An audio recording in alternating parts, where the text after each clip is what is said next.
c'était lui qui devait écrire la vidéo. Comment on va faire? Relax, on est dans une vidéo sur le multivers. Regarde, je t'en ai apporté un autre. Dis bonjour. Salut. Ah ouais, c'est vrai qu'on peut faire ça. Ça sent bizarre, non? Ah, ça c'est parce qu'il vient d'un univers où les humains transpirent du samplon 95. C'est rien. Ah ouais, chez eux les stations-service c'est pas essentiel. Essence. Ouais, bon, on s'en fout là, il faut que la vidéo commence. Allez, fonce, vas-y. Ah ouais, t'as raison, on n'a pas le temps. Attends, je fais le truc avec la main sur la cam. Mais attends. Comme ça. Ouais, mais faut éteindre la cam au bout d'un moment. Oh, ah mince, oui, t'as raison. Le concept du multivers, vous connaissez forcément. C'est la théorie selon laquelle il existerait plusieurs réalités parallèles à la nôtre qui coexisteraient. C'est évidemment beaucoup utilisé dans les films de science-fiction, notamment dans les comics Marvel et DC, où il devient même un élément central des différentes intrigues. Le fait que ce fantasme soit bien impliqué dans la culture populaire actuelle, ça pose plusieurs questions. Tout d'abord, est-ce que narrativement parlant, le multivers c'est intéressant? Est-ce que c'est une bonne idée? Est-ce que ça apporte des bonnes choses scénaristiquement parlant? Etc. On va faire une analyse là-dessus. Ensuite, et ce qui est également intéressant à mes yeux, c'est de se demander si, dans la vraie vie, scientifiquement parlant, est-ce que c'est possible qu'un multivers existe? Donc pour résumer, la vidéo sera coupée en deux parties. On aura la partie sur le processus narratif qu'est le multivers et une partie sur la science. Ce qu'en pense la science, ce que disent les scientifiques, etc. C'est bon? Le programme vous plaît? On y va? Allez, attachez vos ceintures, on y va, jingle. On n'a pas de jingle. Comment ça n'a pas?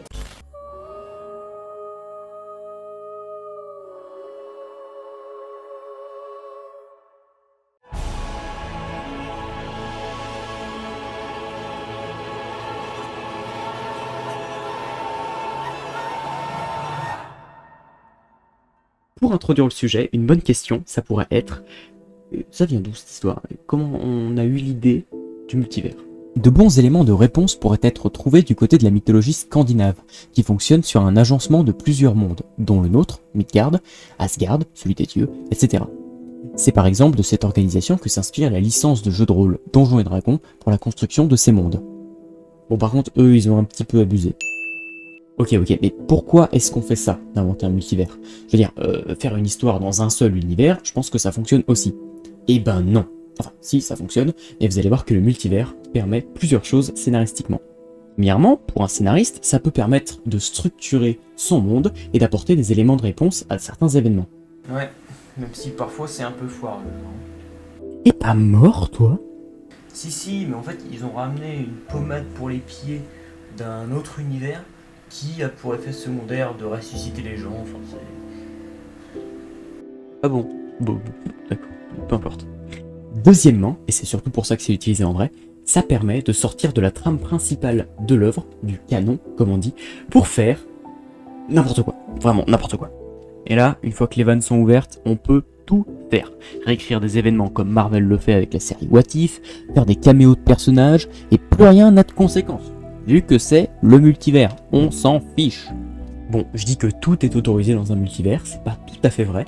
En fait, il y a quelques règles, deux, qui ont été établies par Marie-Laure Ryan, qui a un nom de famille superbe, je trouve, qui font en sorte que ce soit cohérent et que ça fonctionne bien.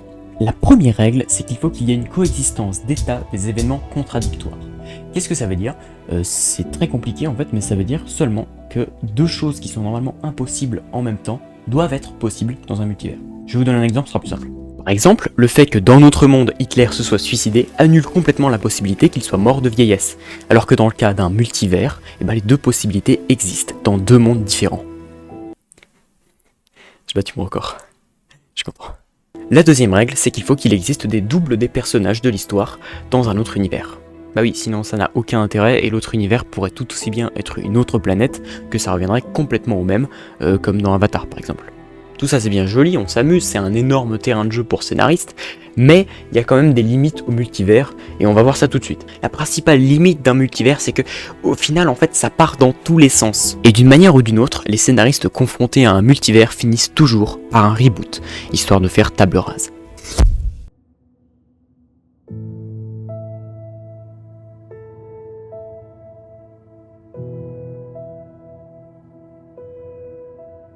Pour cette partie science, ça va vous surprendre, mais je suis pas du tout qualifié pour vous parler des parties techniques, donc j'ai fait appel à un scientifique renommé qui va prendre ma place tout de suite.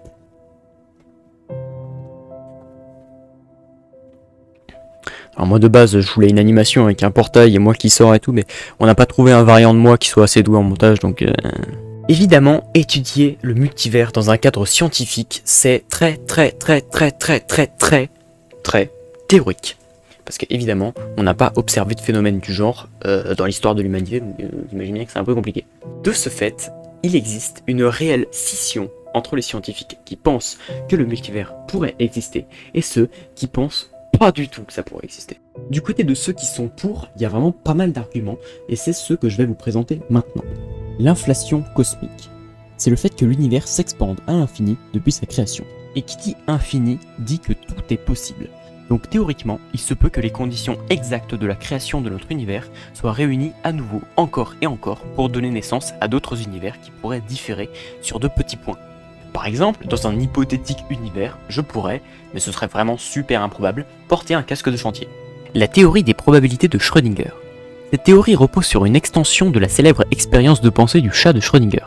Dans cette expérience, le chat a 50% de chance d'être dans un état ou dans l'autre quand il est dans la boîte. Pourtant, quand on ouvre la boîte, la probabilité de son état est passée à 100%. Et bien, selon les théoriciens du multivers, si le chat est 100% réveillé dans notre monde, alors il existe un autre univers où le chat est 100% endormi, ce qui veut dire que chaque fois que deux événements sont contradictoires et ne peuvent exister dans un même univers, cela en crée un nouveau. Alors ouais, mais attends, normalement les états du chat c'est mort à vivant. On ne tue pas les chats, même dans les expériences de pensée. Ok, pardon. Excuse-moi. Les autres théories sont moins intéressantes pour cette vidéo et concernent les théories par exemple sur les mondes virtuels, sur la cyclicité des univers, et même certaines qui parlent de la théorie des cordes, enfin ça va un peu loin quoi. Bon j'avoue, j'ai pas compris celle sur la théorie des cordes. Ces théories sont bluffantes, mais certains scientifiques pensent que c'est du pipeau complet, principalement parce que ce sont des théories qui ne sont pas falsifiables, c'est-à-dire qu'on ne peut pas les réfuter, notamment par l'observation. Bah oui, rien que la théorie de Schrödinger, il nous faudrait une autre réalité alternative pour la prouver. Bah, vous imaginez bien que c'est un vrai bordel et que on n'a pas ça sous la main quoi. Enfin vous, parce que moi, si en fait. Coucou. Pour Sabine Hossenfelder par exemple, le multivers c'est comme Dieu. On ne peut pas prouver qu'il existe, on ne peut pas prouver qu'il n'existe pas, donc ce n'est pas de la science.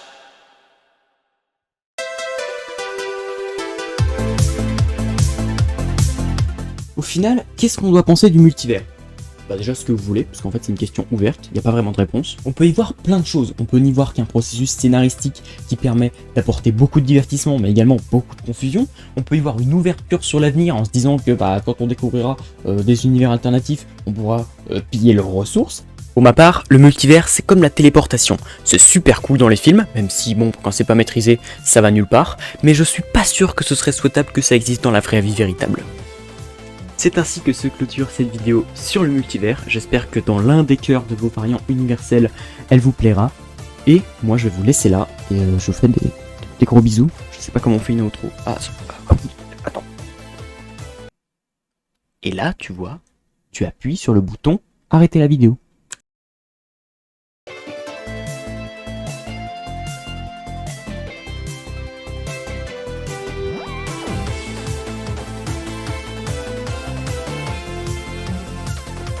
J'ai oublié la tasse. J'ai oublié la tasse.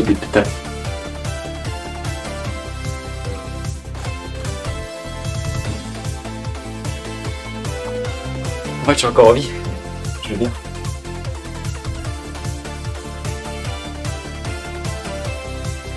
Attends, je vais éternuer. Ah, il peut venir. Oh putain. Oh, pardon. Ouais, ça me met les larmes aux yeux. Apportez-moi un Kleenex. Je suis tout seul.